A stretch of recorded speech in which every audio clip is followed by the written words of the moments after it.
ఇక ఇవాళ మనం లాయర్ గేమ్ ఎపిసోడ్ 16 అయితే ఎక్స్ప్లెయిన్ చేయబోతున్నాం. సో లేట్ చేయకుండా ఎపిసోడ్లోకి వెళ్ళిపోదాం. ఇక ఇంతకుముందు ఎపిసోడ్లో మనం చూసుకున్నట్టయితే వీళ్ళు ముగ్గురు చేసిన పనికి ఇప్పుడు డేటిమ్ అకౌంట్ అనేది 0 అయిపోయింది. ఇంకోవైపు ఇక్కడ లీడర్ అంటూ ఉంటాడు, యోకియా ఇదంతా ముందుగానే ఆలోచించాడు. తను కికుజావాతో పనిచేస్తూ డేటిమ్ కి సంబంధించిన రొటేషన్ ని ఇంకా ఎవరు ఎలా ఉంటారనే సంగతిని తెలుసుకున్నాడు. ఇక ఇలా తన ఈ ముగ్గురిని సెలెక్ట్ చేసుకుని ఈ గేమ్ ని కూడా గెలిచేశాడు. ఇది విని డేటిమ్ కి సంబంధించిన లీడర్ అంటూ ఉంటాడు, గేమ్ అనేది ఇంకా ఎండ్ అవ్వలేదు, ఇంకా 30 రౌండ్స్ అనేవి మిగిలే ఉన్నాయి. ఇంకోవైపు వీళ్ళంతా యూజితో అంటూ ఉంటారు, మనకి ఇంకా 30 రౌండ్స్ మిగిలే ఉన్నాయి కదా, దాంట్లో మనం ప్రతిసారి 100 మిలియన్ తీసుకొస్తే సరిపోతుంది. దీనిపై యూజీ అంటాడు, అది పాసిబుల్ కాదు, ఎందుకంటే మనం ప్రతిసారి ఇలా 100 మిలియన్స్ ఇస్తే వాళ్ళు ఎలాగైనా డౌట్ చేస్తారు. ఇంకా దాంట్లో మనీ ఉన్నా లేకపోయినా వాళ్ళకి పోయేదేమీ లేదు. ఇక ఇదే టైంలో ఈడ అంటాడు, అకియామా ప్లాన్ ఇంకా మిగిలే ఉంది కదా, మనం ఒక మంచి ట్రేటర్ ని సెలెక్ట్ చేసుకుంటే పని అయిపోతుంది.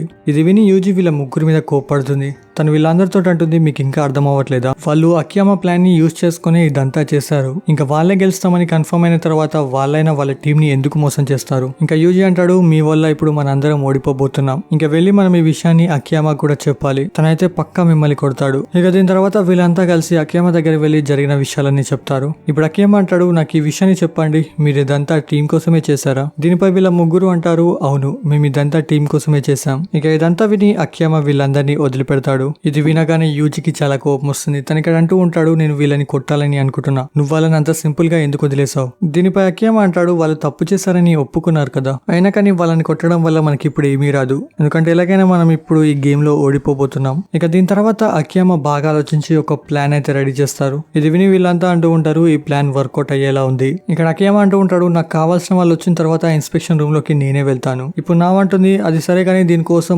మన రొటేషన్ ని చేంజ్ చేసుకోవాలి. సరిగా దీని తర్వాత ఇన్స్పెక్షన్ రూమ్ లోకి ఈడాన్ అయితే వెళ్తాడు. ఇక్కడ కంట్రీ ఆఫ్ నైట్ వాళ్ళు డౌట్ 100 మిలియన్ అని చెప్పుంటారు. ఇంకా సూట్ కేసు ఓపెన్ చేస్తే ఆ సూట్ కేసు ఖాళీగా ఉంటుంది. అంటే కంట్రీ ఆఫ్ నైట్ వాళ్ళు తప్పు చెప్పారు కాబట్టి వాళ్ళు వీళ్ళకి 50 మిలియన్ ఇవ్వాలి. ఇంకా ఇక్కడ ఇదంతా జరిగిన తర్వాత కూడా కంట్రీ ఆఫ్ నైట్ అతను చాలా సంతోషంగా ఉంటాడు, ఎందుకంటే వీళ్ళే గెలుస్తారని వీళ్ళకి అర్థమైపోయింది. సరే ఇక ఇలాగే కొన్ని రౌండ్స్ గడిచిన తర్వాత అకియామాకి కావాల్సిన అతను ఇన్స్పెక్షన్ రూమ్ లోకి అయితే వస్తాడు. ఇతనే డే టీమ్ కి సంబంధించిన మెంబర్ ని ట్రిక్ చేసింది. ఇతని పేరు కోతా అకాగి. ఇక ఇతని చూసి అకియామా ఇన్స్పెక్టర్ గా ఇన్స్పెక్షన్ రూమ్ లోకి అయితే వెళ్తాడు. ఇక ఇప్పుడు అకియామా తింతో అంటూ ఉంటాడు, నీ సూట్ కేస్ ఖాళీగా ఉందన్న సంగతి నాకు తెలుసు, ఇంకా నువ్వు మా టీం వాళ్ళని మ్యానిపులేట్ చేసి మీ అకౌంట్లలో మనీని డిపాజిట్ చేసుకున్నారన్న సంగతి నాకు తెలుసు, ఇంకా మీరు గెలుస్తారని చాలా కాన్ఫిడెంట్ గా ఉన్నట్టున్నారు. ఇది విని అకాగి అంటాడు, వాళ్ళంతా సింపుల్ గా మోసపోతారని నేను అనుకోలేదు, ఇంకా వాళ్ళ పుణ్యాన మా దగ్గర ఇప్పుడు 4.2 బిలియన్ కి సంబంధించిన మనీ ఉంది, గెలిచిన తర్వాత ఈ మనీ మాదే, ఇంకా మీరెంత ట్రై చేసినా ఈ గేమ్ లో గెలవలేరు. ఇది విని అకియామా అంటాడు, అయితే నేను నీకు ఒక సీక్రెట్ చెప్తా విను, అదేంటంటే నువ్వు చేసిన పని వల్ల మేము ఇప్పుడు 100% ఈ గేమ్ లో గెలవబోతున్నాం. ఇది విని అకాగికి అసలు ఏమీ అర్థం కాదు, తను షాక్ లో ఉంటాడు. ఇక్కడ అకియామా అంటూ ఉంటాడు, అదేంటంటే మా టీం వాళ్ళు మీ ప్లాన్ మొత్తాన్ని ఫాలో చేశారు కానీ ఆ మనీని మాత్రం డిపాజిట్ చేయలేదు. ఇది విని నైట్ టీం కి సంబంధించిన లీడర్ అంటూ ఉంటాడు, తన అబద్ధం ఎందుకు చెప్తున్నాడు, వాళ్ళ టీం వాళ్ళు ఆల్రెడీ ఆ మనీని డిపాజిట్ చేశారు కదా. దీనిపై మన లీడర్ అంటూ ఉంటాడు, అకియామా తన్ని మోసం చేయడానికి ట్రై చేస్తున్నాడు, ఇంకా మనందరికి ఈ విషయం తెలుసు, ఈ గేమ్ పేరే లాయర్ గేమ్. ఇంకోవైపు అకియామా అంటూ ఉంటాడు, మా వాళ్ళు మీరు చెప్పిన ప్లాన్ ని ఫాలో చేశారు కానీ వాళ్ళు ఏటీఎం లో మనీని డిపాజిట్ చేయలేదు, ఆ మనీని వాళ్ళు ఎక్కడో దాచిపెట్టారు. ఇంకా నిజం చెప్పాలంటే మేము కూడా ఫస్ట్ మీ ప్లాన్ ని ట్రై చేద్దామని అనుకున్నాం, కానీ అంతలోపే మీరు ఈ ప్లాన్ ని మా మీద ట్రై చేయడానికి ట్రై చేశారు. ఇక మేము ఆ విషయాన్ని తెలుసుకుని మా టీం వాళ్ళకి ముందే చెప్పేశాను ఆ మనీని అసలు డిపాజిట్ చేయకని. ఇంకోవైపు నైట్ టీం కి సంబంధించిన డీలర్ అంటూ ఉంటాడు, తను ఇంతలా అబద్ధాలు చెప్తున్నాడండి. ఇది విని డే టీం కి సంబంధించిన లీడర్ అంటూ ఉంటాడు, తన అబద్ధమే చెప్పొచ్చు, కానీ నైట్ టీం వాళ్ళు తిను అబద్ధం చెప్తున్నాడని ప్రూవ్ చేయడానికి వాళ్ళ దగ్గర ఇప్పుడు ఎటువంటి ప్రూఫ్స్ లేవు, ఎందుకంటే ఈ 2 ఏటీఎంస్ అనేవి బ్లైండ్ స్పాట్స్ లో ఉన్నాయి. ఇంకోవైపు ఏమో ఇక్కడ అకాగి అడుగుతూ ఉంటాడు, నువ్వు ఆ మనీని ఎక్కడ దాచిపెట్టావు? దీనిపై అకేమంటాడు, టైం వచ్చినప్పుడు ఆ విషయాలన్నీ మీకే తెలుస్తాయి. ఇంకా ఈ రౌండ్స్ అన్ని కంప్లీట్ అయిన తర్వాత లాయర్ గేమ్ వాళ్ళు మనీ ఎక్కడ అని అడిగితే అప్పుడు మేము ఆ మనీని రివీల్ చేస్తాం. ఇంకా ఆ మనీని మీరే బయటకు తీస్తారు కాబట్టి దానికి సంబంధించిన మనీ మాదే అవుతుంది. ఇంకా ఏటీఎం లోంచి నువ్వు 1 బిలియన్ తీసావు కాబట్టి ఆ 1 బిలియన్ కి సంబంధించిన అప్పుని నువ్వే కట్టాలి. ఇంకా ఇప్పుడు ఏటీఎం లో మనీ లేవు కాబట్టి నువ్వు ఏం చేసైనా థర్డ్ అకౌంట్ లో నువ్వు మనీని పెంచుకోలేవు. ఇక ఈ మాటలన్నీ విన్న తర్వాత అకాగే పిచ్చోడైపోతాడు. తను ఇక్కడ అకియామాతో అంటూ ఉంటాడు, నువ్వు నన్ను ఎలాగైనా కాపాడు. ఇక ఈ మాట వినగానే అకియామా స్మైల్ చేస్తూ ఉంటాడు, ఎందుకంటే తనకు కావాల్సింది ఇదే కదా. ఇక్కడ అకాగే అంటూ ఉంటాడు, ఈ విషయం కనుక యోకుయాకి తెలిసిందంటే తను నన్ను ఊరికే వదిలేయడు.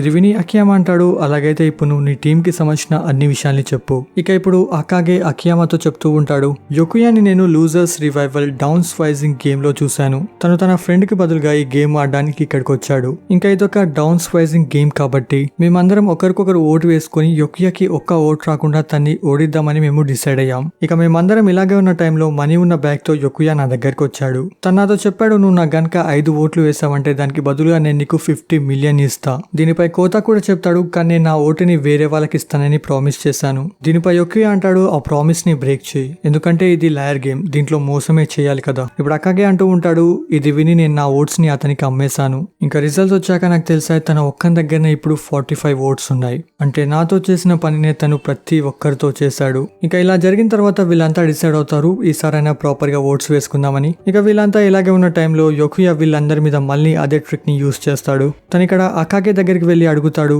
నువ్వు నీ 20 మిలియన్ కి బదులుగా నువ్వు నాకు నీ 5 ఓట్స్ ని ఇస్తావా? ఇక ఈ మాట వినగానే కోతా వెంటనే దీనికి ఒప్పుకుంటాడు. ఎందుకంటే ఇంతకుముందు జరిగిన ఇన్సిడెంట్ తర్వాత తన సేఫ్టీ తను చూసుకోవాలని అనుకుంటున్నాడు. ఇక ఇలాగే అందరి దగ్గర మళ్ళీ సేమ్ ట్రిక్ ని యూస్ చేసి తను టోటల్ గా 90 ఓట్స్ అయితే కలెక్ట్ చేస్తాడు. ఇక ఈ గేమ్ ని గెలవడానికి కేవలం 50 ఓట్సే కావాలి కాబట్టి యొకియా మిగిలిన ఓట్స్ ని అమ్ముతానని డిసైడ్ అవుతాడు. ఇక దీని తర్వాత ఈ గేమ్ మొత్తం తన కంట్రోల్లోకి వెళ్ళిపోతుంది. ఇక ఎగ్జాక్ట్ గా సేమ్ ఇంతకుముందు నాతో జరిగినట్టు ఇక్కడ యొకియా తన ఒక్క ఓట్ ని 50 మిలియన్ కి అమ్ముతూ ఉంటాడు. ఇప్పుడు అక్కగే చెప్తాడు, ఒక ఆఫీస్ వర్కర్ యొకియాకి ఓట్లకి బదులుగా 10 మిలియన్ ఇచ్చాడు. ఇంకా తను ఇచ్చిన 10 మిలియన్ కి బదులుగా యొకియా తను ఓడించి తనకి 200 మిలియన్ ఇచ్చి తన్ని గేమ్ లోంచి ఫ్రీ చేసేసాడు. ఇక ఇలా ఈ ఆఫీస్ వర్కర్ తన అప్పులన్నీ తీర్చుకున్న తర్వాత తనకి 10 మిలియన్ కి సంబంధించిన ప్రాఫిట్ అనేది మిగిలింది. ఇప్పుడు యొకియా వీళ్ళందరితో అంటూ ఉంటాడు, మీరు కూడా తనలాగే నేను చెప్పినట్టు చేస్తే తనలాగే మీరు కూడా ప్రాఫిట్ లో ఉంటారు. ఇంకా మీరు గేమ్ గెలవాలంటే నేను చెప్పినట్టు వినండి. ఇంకొకవేళ మీలో ఎవరైనా నన్ను మోసం చేయడానికి ట్రై చేశారంటే వాళ్ళని నేను ఊరికే వదిలిపెట్టాను.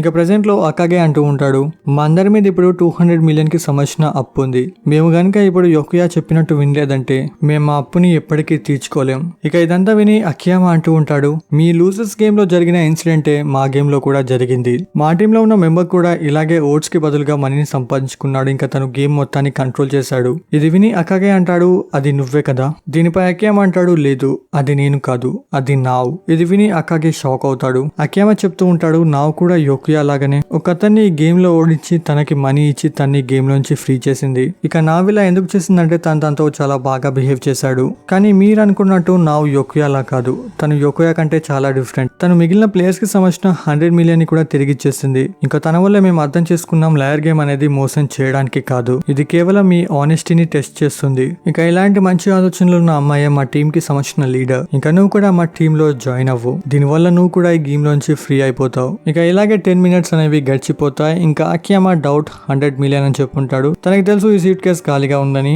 అయినా కానీ తను 100 మిలియన్ డౌట్ చేస్తాడు. ఇంకా ఇన్స్పెక్టర్ ఈ సూట్ కేసు ఓపెన్ చేసి చూస్తే దీంట్లో మనీ ఉండవు. సో అకియామా 50 మిలియన్ ఇవ్వాల్సి ఉంటుంది. ఇక దీని తర్వాత అకియామా రూమ్ లోకి రాగానే యూజి తన మీద అరుస్తూ ఉంటాడు. ఇక్కడ నా అడుగుతూ ఉంటుంది, నీ ప్లాన్ వర్కౌట్ అయిందా? దీనిపై అకియామా చెప్తాడు, హా, మనకి ఇప్పుడు ఒక మంచి ట్రేటర్ దొరికాడు. ఇక ఇదే టైంలో వీళ్ళ టీం అతను అంటాడు, అలాగైతే మనం తన హెల్త్ తో 4.2 బిలియన్ కి సంబంధించిన మనీని మన దాంట్లో డిపాజిట్ చేసుకుందాం. దీనిపై అకియామా అంటాడు, అది అంత సింపుల్ కాదు, ఎందుకంటే తను అనుకుంటున్నాడు మన బ్యాంక్ లో ఇప్పుడు 2.3 మిలియన్ కి సంబంధించిన మనీ ఉందని. ఇంకా నేను తనతో చెప్పాను, బయట మా వాళ్ళు 1.9 బిలియన్ కి సంబంధించిన మనీని దాచిపెట్టారని. దీనిపై వీళ్ళంతా అంటారు, అలాగైతే మనం 2.2 బిలియన్ కి సంబంధించిన మనీని తీసుకొస్తే మనం ప్రాఫిట్ లో ఉంటాం కదా.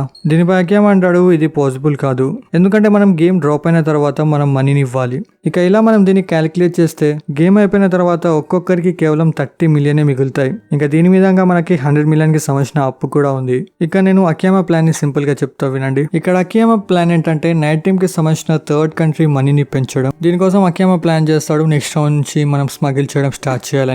ఇంకా వాళ్ళ దగ్గర ఎలాగైనా మనీ ఉన్నాయి కాబట్టి వాళ్ళు డౌట్ చేస్తారు. దీనివల్ల నైట్ టీమ్ కి సంబంధించిన థర్డ్ కంట్రీ మనీ అనేది పెరుగుతుంది. ఇక మనం ఇలా చేయడం వల్ల యొకియాకి కూడా ఏమీ డౌట్ రాదు, ఎందుకంటే వీళ్ళు ఇలా చేయడం వల్ల తను ఆలోచిస్తూ ఉంటాడు, వీళ్ళ దగ్గర ఏ ఆప్షన్ లేక వీళ్ళు మనీని స్మగిల్ చేస్తున్నారు. ఇక దీనివల్ల వీళ్ళ టీం కి ఎటువంటి ప్రాబ్లం ఉండదు. ఇక వీళ్ళు 5-6 రౌండ్స్ వరకు నైట్ కంట్రీకి సంబంధించిన థర్డ్ అకౌంట్ లో మనీ అనేది పెంచుతారు. ఇక దీని తర్వాత అసలు గేమ్ అనేది స్టార్ట్ అవుతుంది. ఇక ఇదే టైంలో ఈడ అడుగుతాడు, అకాగే వల్ల మనకు కేవలం 1.9 బిలియన్ కి సంబంధించిన మనీ వస్తాయి కదా. దీనిపై అకియామా అంటాడు, మనం అకాగే ఒక్కనే కాదు మిగిలిన ఇద్దరితో కూడా మనం ఇలాగే చేద్దాం. సరేగా దీని తర్వాత వీళ్ళంతా ఈ ప్లాన్ ని ఫాలో చేసి నైట్ టీమ్ కి సంబంధించిన మనీని పెంచుతూ ఉంటారు. ఇక ఈ గ్యాప్స్ లో అకియామాకి కావాల్సిన అతను కూడా వచ్చేస్తాడు. అకియామా సక్సెస్ఫుల్ గా తన్ని కూడా మ్యానిపులేట్ చేస్తాడు. ఇక ఇలా తన్ని మ్యానిపులేట్ చేసినందుకు వీళ్ళందరూ చాలా సంతోషంగా ఉంటారు. కానీ యూజీ మాత్రం వీళ్ళ మీద ఇంకా కోపంగానే ఉంటాడు. తను ఇక్కడ అంటూ ఉంటాడు, మీరు ఇలా సంతోషంగా ఉంటే యోకియాకి డౌట్ వస్తుంది. ఇంకోవైపు మనం యోకియాని అయితే చూస్తాం, తనకు కొంచెం సస్పీషియస్ గా అనిపిస్తుంది, కానీ ఇక